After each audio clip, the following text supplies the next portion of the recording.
9分以上，係啦。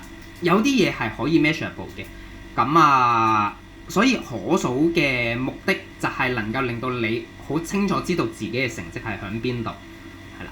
咁一路講緊其實 set target 嘅目的就係知道自己嘅終點響邊度啊嘛。你明確嘅終點，你就知道自己點樣行過去。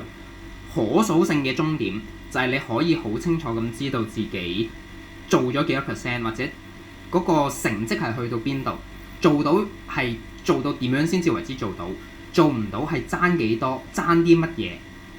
你如果冇呢個可數性呢，你 set 完個 target，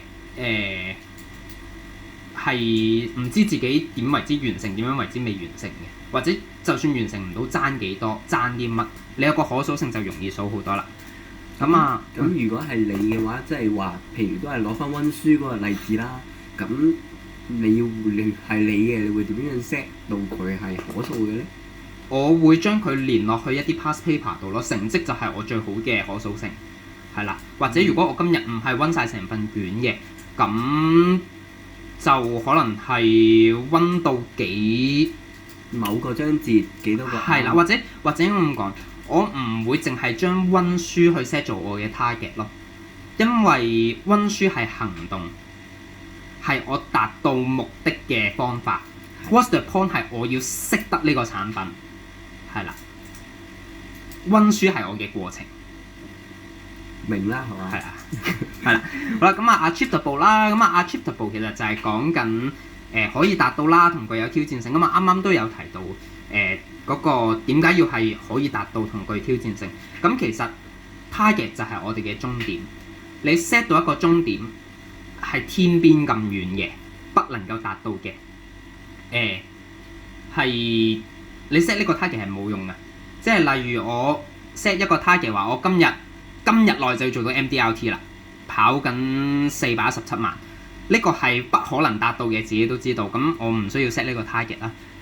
但係我話我今日我要 set 開創到開創到3個 L0嘅，呢個係有機會達到，而且係具有挑戰性嘅，咁就係 achievable 啦。係啦，就例如話某一日簽到17萬嘅一張單，咁呢個都係可達到同挑戰性嘅。set 3個月咯，就係我哋今個團隊嘅團隊高就係可達到具挑戰性嘅就係16萬 PC 嘛，人均。咁用翻温書嚟做例子嘅，即係我今日嘅 target 係温書，佢係可達到嘅，但佢其實係不具挑戰性嘅。温書我睇就係可以啦，我有睇我揭2頁我都係叫温書嘛。咁所以點解唔可以攞話我今日嘅 target 係温書，就係因為佢唔具挑戰性嘅，係啦，你呢個 target 就冇用嘅。呢個 realistic 啦，我啱啱講漏咗，即係 reasonable， 仲有一個係 related， 講緊係具關聯嘅，即係例如我嘅最終目的，我可能係想温書，我想考到 paper 5，咁我今日嘅 target 就係我要食3碗飯，兩樣嘢係唔拉楞嘅嘢嚟嘅。或者我想温書，我想考到 paper 5，但係我嘅 target 係 set 咗做創造3個 L0，兩樣嘢係唔拉楞嘅嘢嚟。咁所以我哋 set target 其實係要同我哋個 what's the point 係有關係嘅，係啦。咁同埋一個切實可行啦。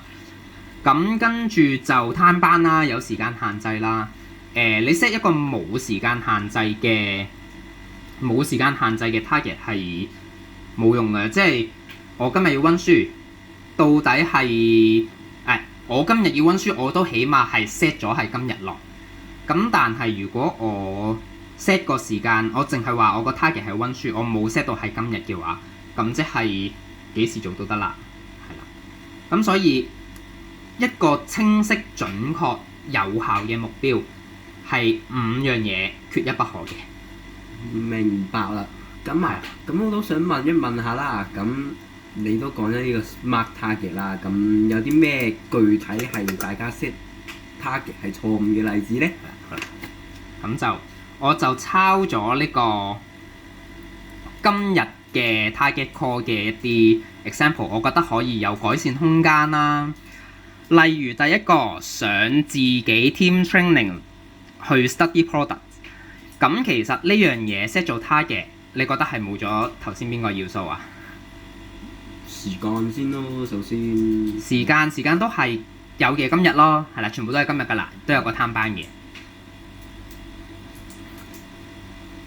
measurable 咯，係咯。measurable 係啊，佢數唔到㗎，佢 set 呢個 target 做到做唔到，只係即係唔會有個分數俾到自己啊。係啊，哪怕上完 target 之後，上司俾佢嘅評分都可以係一個 target 嚟嘅。同埋係咯，同埋就冇挑戰性咯。係啦，只要我個人出現喺嗰度，就係一個 target。咁其實呢個 target 係反而調翻轉頭，如果我要改第一個 target 嘅時候，我可能就會係我嘅目的就係我要學習並且能夠了解到呢一個某一項產品咁樣咯。咁雖然都係唔 measurable 㗎啦，但係就咁俾呢一個，因為我哋最主要係 what's the point。我想自己 team training study products 唔係我哋嘅 what's the point。我哋呢個只係一個 action 係啦。我哋 what's the point 就係我要清楚了解學識某一樣產品，就係我哋嘅 what's the point 係啦。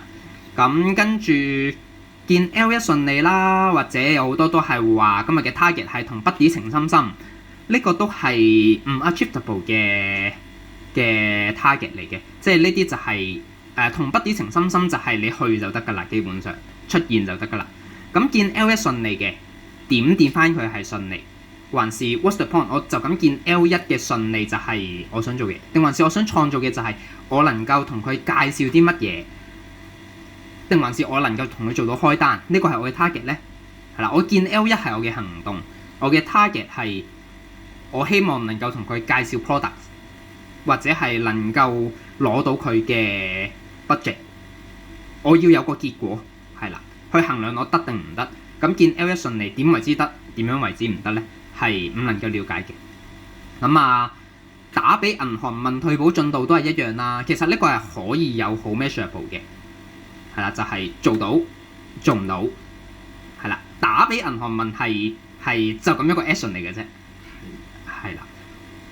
咁team lunch 呢個我唔明白點解會係寫 set team lunch 係一個 target 啦，即係我今日嘅目標係我要食午飯同我嘅 teammate， 咁呢樣嘢唔應該係今日嘅 target 嚟嘅。咁除非你話覺得自己今日嘅目標做到呢個已經好有成就感啦，咁所以呢個都係